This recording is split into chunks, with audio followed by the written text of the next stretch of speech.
Baik, kembali lagi bersama saya Andika. Hari ini saya akan melanjutkan mereview buku Kepemimpinan Pendidikan.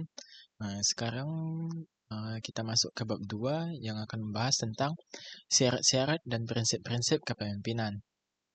Poin yang pertama yaitu syarat-syarat kepemimpinan. Sebagai seorang pemimpin, diperlukan beberapa kriteria yang dapat menjadi syarat sebagai seorang pemimpin. Beberapa ahli yang berpendapat dalam mengkaji syarat-syarat utama sebagai seorang pemimpin adalah sebagai berikut. Yang pertama ada dari Ngalem Purwanto dalam bukunya yang berjudul Kepemimpinan Kepala Sekolah menuliskan bahwa syarat pemimpin merupakan seseorang yang rendah hati dan sederhana, bersifat suka menolong, sabar dan memiliki kestabilan emosi, percaya kepada diri sendiri, jujur, adil, serta dapat dipercaya. Sedangkan berdasarkan menurut Fitzal Rifai dan Boy Raffi Amar dalam bukunya yang berjudul Pemimpin dan Kepemimpinan dalam Organisasi menyebutkan bahwa seorang yang disebut sebagai pemimpin harus memiliki kriteria. Yang pertama itu seorang pemimpin merupakan seseorang yang memiliki pribadi yang mendukung dan membesarkan namanya. Hal ini dipengaruhi oleh pengaruh yang dimiliki oleh pemimpin yang membuat pribadi yang dipimpin akan menghormati dan mengikuti pengaruh yang diberikannya. Yang kedua itu, pemimpin memiliki kuasa yang menjadikan seorang pemimpin akan memiliki suatu hubungan ketergantungan yang dimiliki oleh seorang pemimpin. Yang ketiga, pemimpin memiliki otoritas dalam menetapkan suatu keputusan tentang kebijakan-kebijakan tertentu.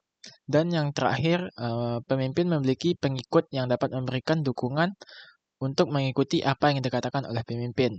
Hal ini sejalan dengan pengaruh, kekuasaan, dan wewenang yang dimilikinya. Setelah itu ada 3 hal utama yang sangat penting dalam konsepsi kepemimpinan. Yang pertama itu kemampuan.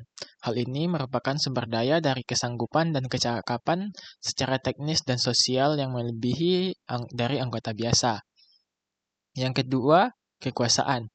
Kekuasaan di sini merujuk kepada legalitas dan otoritas yang memberikan wewenang kepada seorang pemimpin untuk memengaruhi dan menggerakkan anggota yang dipimpin. Yang ketiga, kewibawaan. Kewibawaan merupakan suatu kelebihan, keunggulan, dan keutamaan yang dimiliki dalam mengatur anggota organisasi yang dipimpin dan menunjukkan sikap menghormati kepada pemimpin yang telah dipercayakan. Untuk lebih jauhnya, juga terdapat 3 hal utama yang dapat menjadi suatu karakteristik sebagai seorang pemimpin. Yang pertama itu, kecakapan berpikir abstrak. Pemimpin membutuhkan intelijensi yang tinggi dan kemampuan analisis yang tajam. Yang kedua, keseimbangan emosi. Seorang pemimpin perlu menciptakan atmosfer yang tenang dan senang. Pemimpin yang cepat menunjukkan emosinya dengan menunjukkan amarah tentu saja menunjukkan ketidakseimbangan emosi dan belum mantap dalam menjaga kestabilan emosinya. Yang ketiga, penglihatan sosial. Pemimpin perlu memiliki kepekaan dalam mengenali dan mengerti akan gejala-gejala yang dapat timbul dalam perjalanan dinamika kehidupan, baik internal maupun eksternal dalam kehidupan sehari-hari. Selanjutnya, ada syarat-syarat kepemimpinan menurut dari Nawawi, yaitu yang pertama memiliki suatu keahlian dan keterampilan yang sesuai dengan bidangnya. Yang kedua, seseorang yang cakap dalam bergaul dan ramah tamah. Yang ketiga, kreatif. Selanjutnya, inisiatif tinggi, percaya diri dan suka menolong, sabar, cerdas, adil, disiplin, loyal, bertanggung jawab, serta sehat jasmani dan rohani. Selanjutnya, syarat kepemimpinan menurut Burhanuddin. Yang pertama adalah knowledge, merupakan anggota organisasi yang meletakkan kepercayaan penuh kepada pemimpin yang menyadari akan otoritas kepemimpinan dilengkapi dengan aspek pengetahuan yang luas. Yang kedua, purpose, seorang pemimpin harus memahami tujuan dari organisasi secara jelas dan berintensional. Yang ketiga, personality. Personality merujuk kepada sifat kepribadian seorang pemimpin dalam memperoleh pengakuan dari anggota yang dipimpin atas karakter yang diteladani. Dan yang terakhir, menurut Burhanuddin adalah professional skill, yakni keterampilan profesional yang dapat menunjang fungsi kepemimpinan yang terkait dalam setiap tugas dan tanggung jawab. Selanjutnya ada syarat kepemimpinan menurut Earl Nightingale dan Whitskoll, yaitu ada humoris, komunikatif, wirausaha, multiterampil, ingin tahu, mandiri, perfeksionis, sehat, motivasi tinggi, sabar, dan jujur. Selain itu, juga ada syarat minimal yang diperlukan untuk menjadi seorang pemimpin. Yang pertama, memiliki intelijensi tinggi, watak dan moral baik, dan sifat lahir dan batin.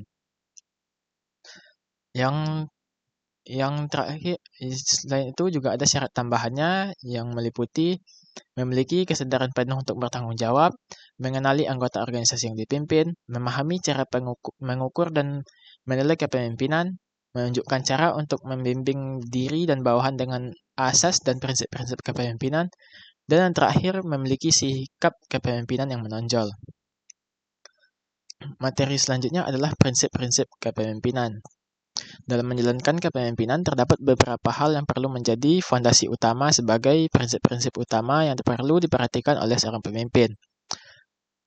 Bernes dalam bukunya Perilaku dalam Keorganisasian merinci 9 prinsip yang diantaranya melakukan peningkatan secara berkala dan terus-menerus. Yang pertama. Yang kedua, mengakui permasalahan secara terbuka. Yang ketiga, mempromosikan keterbukaan. Yang keempat, menciptakan tim kerja. Yang kelima, memberikan proses suatu hubungan yang benar. Yang keenam, mengembangkan disiplin pribadi. Yang ketujuh, memberikan informasi yang relevan kepada anggota organisasi dan tidak memberikan tugas melebihi dari tugas sehari-hari yang diemban oleh mereka. Yang kedelapan, memberikan kesempatan kepada anggota organisasi yang dipimpin untuk mengambil pelatihan yang dapat memberikan dorongan pada kemajuan akan keahlian, tanggung jawab, pengambilan keputusan, akses sumber data, dan penghargaan dan sebagainya. Ki Hajar Dewantara juga memberikan prinsip abadi kepemimpinan, yakni ing ngarsa sung tulada,